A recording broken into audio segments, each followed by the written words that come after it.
Olá, sou a Karine Teixeira, professora de língua inglesa aqui do Colégio Logosófico, da Unidade Cidade Nova, e eu trabalho com as crianças da educação infantil e ensino fundamental. E hoje vou realizar aqui o relato de uma experiência que eu tive com a turma do primeiro ano do ensino fundamental. Sobre a observação e a conquista de conhecimentos.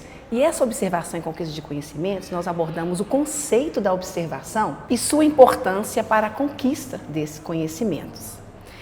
Inicialmente, eu gostaria de compartilhar com vocês uma breve experiência que eu pude observar a realidade dos pensamentos. Certo dia, indo para o trabalho, sabe quando você encontra aquele congestionamento assim que você não vê nem o início, né assim, não vê como é que tá os carros assim, e aquilo me criou uma certa agitação interna. Inicialmente eu fui tomada por pensamentos, e agora? Será que eu vou chegar? Será que vai dar tempo, né? Aquilo me fez ficar com esses pensamentos assim. Bem, cheguei um pouquinho antecipado ao meu trabalho, mas as minhas primeiras aulas eu ainda continuava com aquela agitação internamente. Não consegui concentrar nas crianças, as dúvidas que elas tinham, não dei as aulas como eu havia planejado. E aí, por que isso aconteceu? O autor da logosofia nos ensina que os pensamentos são entidades autônomas e que passam de mente em mente. Elas são responsáveis por nossas ações e palavras o tempo todo. Mas que a gente também é capaz de procurar mudar esses pensamentos. Mas como que a gente muda isso? Como é que a gente seleciona esses pensamentos para poder mudar, criar e para que a gente favoreça a prática do bem e a conquista da felicidade, que é algo que a gente, sempre almeja. Quando eu faço essa seleção de pensamentos, quando eu seleciono e observo o que eu estou tendo em minha mente, tendo no meu interno, eu identifico internamente aquilo que me leva a incorrer algum erro que eu cometi, que foi o meu pensamento lá no início, Vou chegar atrasada, aquilo me incomodando. E aí eu posso, quando eu tenho a consciência desse pensamento, eu posso incorrer e não cometer esse erro novamente. Eu tenho certeza do que está acontecendo, certo? Bem, e não é fácil, fazer dessa forma, mas a gente tem uma forma de se fazer isso. Como realizar essa seleção e identificação desses pensamentos? Uma das formas, aqui na pedagogia logosófica, é fazer o uso das faculdades da inteligência, e em especial a de observar e pensar. E aí eu vou ler um pensamento para vocês, que observar é exercitar a reflexão, enquanto o entendimento estende sua mão para tocar e palpar o que se vê. A observação é, portanto, ativa, nunca passiva ou indiferente. E sendo ativa, é lógico que deve encontrar a mente sempre disposta a receber com alegria o fruto da observação. E que esse fruto sirva eficazmente ao enriquecimento das energias internas do ser. Bem, com esse pensamento, podemos observar que a faculdade de observar se torna um grande poder quando utilizada corretamente, quando utilizada da forma eficaz, favorecendo o cultivo de valores e possibilitando atendermos a um dos objetivos, que é ser cada dia melhor. Mas a faculdade de observar, para atuar acertadamente, ela demanda que, como as demais faculdades, a capacitação, a conquista de conhecimentos, como eu havia falado, que é o nome do nosso trabalho desenvolvido. É preciso fazer da observação um hábito. Com base nesses conhecimentos, desenvolvi esse trabalho. Bem, o trabalho, nós vamos trabalhar com o conceito de observação.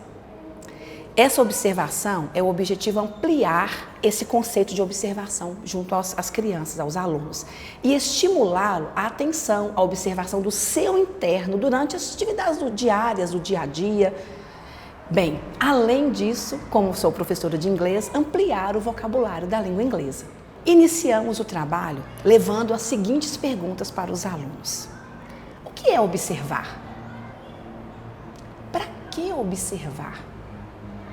e como a observação das nossas atitudes do dia a dia, das nossas ações, dos nossos comportamentos, pode nos ajudar a sermos melhores a cada dia e favorecer o aproveitamento do tempo. Como que isso pode colaborar? Com a observação das nossas atitudes, ações, assim, os alunos relataram vários aspectos que conseguiram observar. Como, por exemplo, o quanto cresceram, o quanto aprenderam, o quanto conquistaram coisas que não sabiam e hoje já sabem. Eles falaram, aprendi a cultivar a paciência, aprendi a andar, aprendemos a falar, aprendemos o quanto a alimentação é importante. Enquanto eles se manifestavam, eu mostrava a eles que além de observar o que já éramos capazes de fazer, eu também tinha que observar o que estava acontecendo no meu interno. O que eu estava fazendo? Podemos observar também o que está dentro de nós. E falei dessa forma assim com eles. A partir daí, nós concluímos que observar vai além de ver, muito além. Segundo a palavra dos alunos, é compreender, é refletir. Como forma de praticar o novo conceito, propus uma primeira atividade, em que levei para a sala de aula uma lupa e convidei os alunos, a lupa como ferramenta, né, de investigação, e convidei os alunos para serem investigadores da natureza. E, por desenhos e palavras, eles ilustraram o que observaram. Vejam quantas riquezas nós conquistamos. A paciência, o amor, até a letra cursiva, que é algo diferente no primeiro ano, não é mesmo? Foram muitas experiências. Pensando em despertar os alunos para a observação do interno e a percepção do quanto podemos aprender com a natureza, eu levei para a sala de aula agora, apresentei uma imagem analógica da metamorfose da borboleta. E foi mais uma experiência para a gente poder observar o que acontece. E como conversamos com as crianças, explicamos que a borboleta, ela vive ao longo de sua vida várias mudanças. E que acontecem essas mudanças com a gente também, não é mesmo? E era isso que a gente ia observar. Conversamos, foram oportunidade de praticar também a língua inglesa. Conversamos que as borboletas começam pelos eggs, a caterpillar, a chrysalis, até chegar na butterfly. Quantas mudanças ela passou. E é assim com a gente também. E é isso que a gente deve observar. Essa proposta de trabalho enriqueceu muito a observação. Eles concluíram que o que já sabiam, né, podiam aprender muito mais ainda e controlando e observando o seu interno. Olha que maravilha da borboleta que a gente pode associar à nossa vida. Outra atividade proposta para experimentarmos a faculdade de observar foi a de acompanhar o crescimento do bean plant. Eu propus às crianças que eles plantassem uma sementinha de feijão e observassem esse crescimento. Todos os elementos da natureza que a gente trabalhou foram vistos na língua inglesa e os cuidados que essa bean plant precisava também foi visto na língua inglesa e observando o interno, como que eles podiam observar o que estava acontecendo com a plantinha e voltar para eles. E nós percebemos que o cuidado, tanto o sun, o water, regar todo dia, cuidar, ver como que está sendo a plantinha, foi visto de forma natural e muito enriquecedora. Além de observação das crianças, que com tudo isso eles observaram que cultivar a paciência para ver o crescimento do feijão era algo de extrema importância. Durante 2 semanas, nós cuidamos diariamente das nossas plantas. Os alunos estavam muito felizes e empenhados a cuidar, a regar, a watering the plant, né? E tudo aquilo, e vendo aquela planta, quando eles viram elas brotarem, nossa, foi maravilhoso, foi uma experiência assim. E principalmente ver que precisava desse tempo de cultivar essa paciência para ver ela crescer. Isso tudo eles viveram e pudemos também compartilhar. Enquanto eles estavam observando o desenvolvimento do bean plant dele, eu também observava a minha. Mas a minha bean plant não queria brotar, o que me trouxe uma certa frustração. E uns pensamentos de desânimos. Mas como a minha faculdade de observar estava ativa, logo pensei em uns pensamentos para poder resolver esse problema. Pensamentos positivos e o que eu podia fazer, em estratégias para poder resolver. Já mudei a minha bean plant de posição, uma posição que ela não tomava muito sol, e isso fez a diferença. Foi uma diferença muito significativa. Essa vivência foi fruto da minha observação interna e externa. Foi compartilhada com os alunos e aí ela começou a brotar, né? E como eu levei essa felicidade para eles também, dessa vivência, essa experiência de ver o meu feijão brotar e dessa paciência e de observar que eu tive que mudar algumas estratégias. Vocês se recordam que quando fazíamos um levantamento sobre os cuidados que deveríamos ter com os nossos feijões, que as crianças falaram de cuidados da natureza, o sol, a água e o cultivo da paciência? Então, agora nós vamos desenvolver um trabalho desse cultivo dessa paciência, esse importante valor que nós podemos viver em diversas situações do dia a dia. Seria uma forma de mantermos atentos e observarmos nossos pensamentos, atitudes, o que eu faço com os meus colegas, o que eu tenho vivido. Vejam o relato de uma criança quando a gente começou a enfocar nesse valor.